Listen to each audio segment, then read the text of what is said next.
এই দেখুন গোবিন্দ ভাইয়ের পাওয়ার টিলার গাড়ি, আগে যেমন ছিল গরুর গাড়ি, আর ওটাই নাই দৌড়াদৌড়ি, আর লাগে নাই ঠেলা ঠেলি। এই দেখলেন কেমন ভাবে চলে।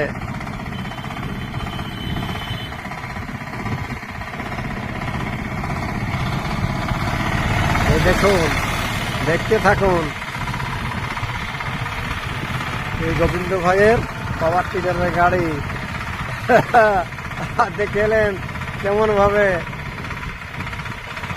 গাছার আর কোনো কষ্ট নাই। দেখুন গোবিন্দ ভাইয়ের গরুর গাড়ি, আর নাই যদি তাড়াতাড়ি। দেখুন চাষার, দারুন দারুন দারুন দারুন দারুন দারুন। দেখ গিয়ারে চলছে, দেখুন দারুন দারুন।